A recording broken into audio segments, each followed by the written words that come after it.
Hello दोस्तों। आज अपन बात करने जा रहे हैं डी ब्लॉक एलिमेंट्स के बारे में। डी ब्लॉक एलिमेंट्स जो होते हैं वो एग्जाम की दृष्टि से बहुत इंपॉर्टेंट टॉपिक है। अगर आप इसको इस वीडियो से पढ़ते हैं तो आपको डी ब्लॉक के एलिमेंट्स जो है वो आसानी से याद हो जाएंगे, क्योंकि मैं एक बहुत अच्छी ट्रिक लेके आया हूँ। तो आप इस ट्रिक से अगर पढ़ते हो तो आपको ईजिली ये पूरा समझ में आ जाएगा और बाद में कभी दिक्कत भी नहीं होगी। तो अपन चलते हैं इसके ऊपर।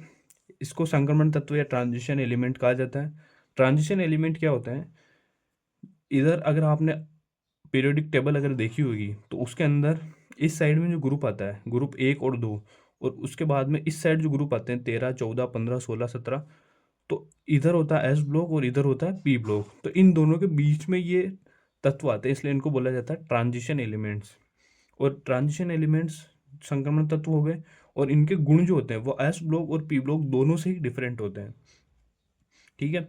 उसके बाद अगर अपन चर्चा करें तो इसकी 3D श्रेणी, 4D और 5D और 6D एक और श्रेणी होती है, लेकिन वो आपके लिए इतनी इंपॉर्टेंट है नहीं, तो इसलिए मैंने यहाँ पे शो नहीं करी है। अगली जो फुल लेंथ वाली वीडियो लाऊंगा उसके अंदर मैं आपको वो वाली श्रेणी भी शो करा दूंगा। इसके अंदर अगर अपन देखें तो ये जो 3D श्रेणी है थी, इसके अंदर क्या होता है, ये जो 21 नंबर पे आता है स्केडियम और ये 30 नंबर पे आता है जिंक। 21 से लेके 30 तक के जो तत्व होते हैं वो 3D श्रेणी के अंदर आते हैं।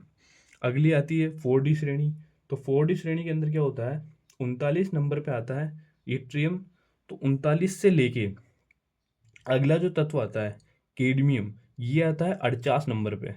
तो इस प्रकार से 39 से लेके 48 तक के तत्व जो होते हैं वो आते हैं 4D श्रेणी के अंदर। उसके बाद आता है लेंथेनम। लेंथेनम जो होता है वो 57 नंबर पे आता है, लेकिन आपको पता होगा कि 57 से लेके 71 तक के जो तत्व होते हैं उनको बोला जाता है लेंथेनॉइड तत्व, और 89 से लेके 103 तक के जो तत्व होते हैं उनको बोला जाता है एक्टिनॉइड तत्व। इसलिए इसमें क्या होता है कि लेंथेनम जो होता है वो 5D श्रेणी के अंदर ही आता है, लेकिन लेंथेनम के बाद वाले जो तत्व होते हैं वो लेंथेनॉइड श्रेणी के अंदर चले जाते हैं। तो लेंथेनम से लेके Hg, मर्क्यूरी, ये 80 नंबर पे आता है। यहाँ तक के जो तत्व होते हैं वो आते हैं 5D श्रेणी के अंदर। उसी प्रकार 6D श्रेणी होती है, वो मैं आपको अगली क्लास में बता दूंगा। तो ये श्रेणियाँ आपकी हो गई। उसके बाद में आप इनका याद करने के लिए ट्रिक में लेके आया हूँ। साइंस, ये 3D श्रेणी के लिए साइंस टीचर विनीता कुमारी मैडम, फेविकोल नहीं छूटेगा जनाब। तो आप इससे अगर याद करोगे, अगर आप इसे रट सकते हो इसको, तो रट्टा मार लो तो बहुत ही बढ़िया है। स्केडियम, titanium, vanadium, chromium, manganese, iron, cobalt, निकल, कॉपर और जिंक। अगर आप नहीं मार सकते हो तो ये ट्रिक आपके लिए बहुत बेस्ट है। आप इस ट्रिक से याद करो तो आपको ये ईजिली याद हो जाएगा। उसी प्रकार अगला, अगर आप 4D श्रेणी अगर आप देखते हो तो 4D श्रेणी के अंदर क्या होता है कि जितने भी ये तत्व हैं, इन सभी तत्वों को अगर आप इस ट्रिक से याद करते हो तो यारी जरा निभाना मौत तक, रुकावट राह में पड़े आगे कूद जा। अगर आप इस ट्रिक से याद करते हो तो बहुत अच्छी बात है।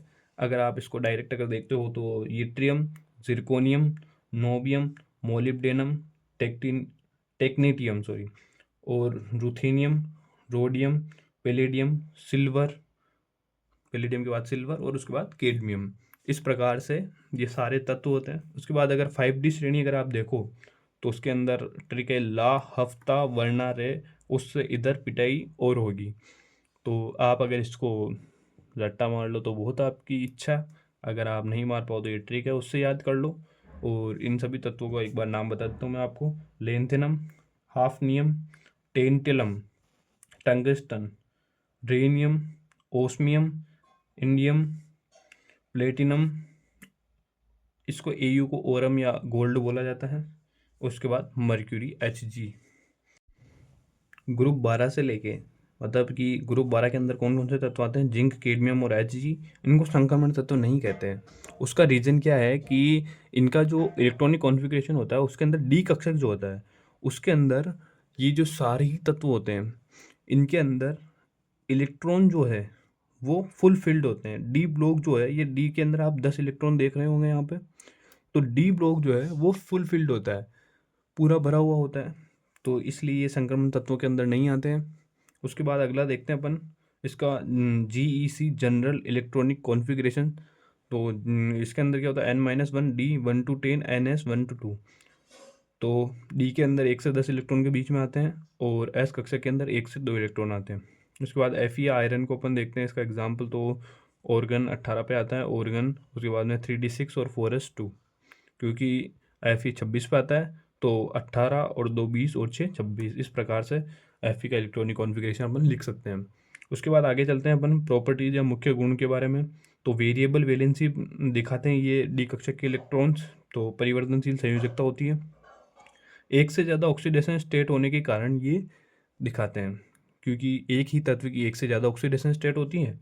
तो Fe की देखते हैं तो Fe2+, Fe3+, और Cu की देखते हैं तो Cu+ और Cu2+। इस प्रकार अलग अलग ऑक्सीडेशन स्टेट होने के कारण ये वेरिएबल वैलेंसी शो करते हैं। रंगीन, क्योंकि कलर्ड कंपाउंड डी ऑर्बिटल में अपूर्ण इलेक्ट्रॉन होने के कारण ये कलर्ड शो करते हैं, CuSO4 का ब्लू कलर।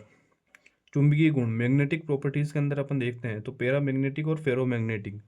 पैरामैग्नेटिक गुणधर्म क्या होता है कि कोई सा भी एलिमेंट अगर अपन चुंबक के पास में लाते हैं और अगर वो हल्का आकर्षण शो कर रहा है, मतलब कि अट्रैक्शन कम है, तो पैरामैग्नेटिक। फेरोमैग्नेटिक में क्या होता है कि कोई सी भी धातु को अगर अपन उसके पास में लाते हैं, चुंबक के पास में, और वो बहुत ज़्यादा स्ट्रोंगली अट्रैक्ट होता है उससे, तो उसको बोलते हैं फेरोमैग्नेटिक। अगला है उत्प्रेरक के रूप में। उत्प्रेरक को आप बोलते हैं कैटेलिस्ट। कैटेलिस्ट के रूप में इनका प्रयोग किया जाता है किसी भी रिएक्शन के अंदर। अगर आप इसको डालते हैं तो उसके रिएक्शन की जो स्पीड जो होती है वो बढ़ जाती है। Fe को डालते हैं हेबर प्रोसेस में, V2O5 को डालते हैं कॉन्टैक्ट प्रोसेस के अंदर। अगला अपन बात करेंगे कॉम्प्लेक्स कंपाउंड बनाने में। कॉम्प्लेक्स कंपाउंड बनाते हैं CuNH3 का Ol4 2+। उच्च गलनांक व घनत्व होता है इनका। ये आमतौर पर कठोर और मजबूत धातु होते हैं। तो आपको पता ही है मजबूत धातुओं का गलनांक भी उच्च होता है और घनत्व भी ज़्यादा होता है। प्रमुख डी ब्लॉक एलिमेंट्स के उदाहरण अगर आप देखोगे तो आयरन जो होता है वो स्टील निर्माण के अंदर काम में आता है। कॉपर जो होता है वो इलेक्ट्रिक वायरिंग के अंदर काम में आता है। जिंक जो होता है वो गैल्वेनाइजेशन के अंदर काम में आता है। और सिल्वर जो होती है वो ज्वेलरी के रूप में। और गोल्ड जो होता है वो कॉइन्स और ऑर्नामेंट्स के रूप में काम में आता है। इन्हें ट्रांजिशन एलिमेंट क्यों कहते हैं ये मैंने आपको बता ही दिया, एस और पी ब्लॉक के बीच में आने के कारण, और इनके गुण दोनों से अलग होते हैं। और डी ब्लॉक में 4 श्रेणियाँ होती हैं, 3D 4D 5D और 6D। और ये जो ऊपर जो आपको शो कर रहा है 3 4 5 6 7 8 9 10 11 12, ये सब वर्ग होते हैं।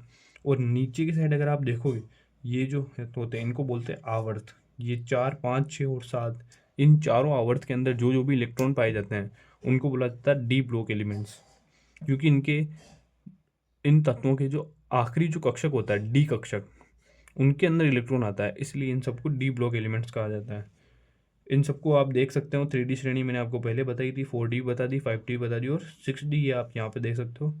आप अपनी जो प्रैक्टिकल फाइल लेके आते हैं उनके अंदर आगे आपके पीरियोडिक टेबल दी जाती है, आप उसको एक बार ज़रूर पढ़ें ताकि आपको ये और अच्छे से समझ में आएगा। और इनके अंदर इम्पोर्टेंट चीज़ है निकल। निकल का होता है 3D8 4s2। और पैलेडियम उसका होता है 4D10 5s0।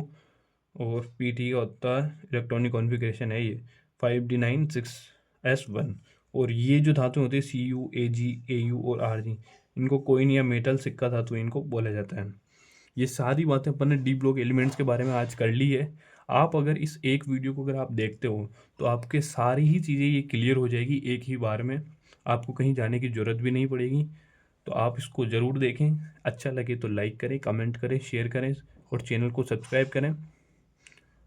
बाकी और अच्छी वीडियो मैं लाता रहूँगा। मिलते हैं अगली वीडियो में। Thank you.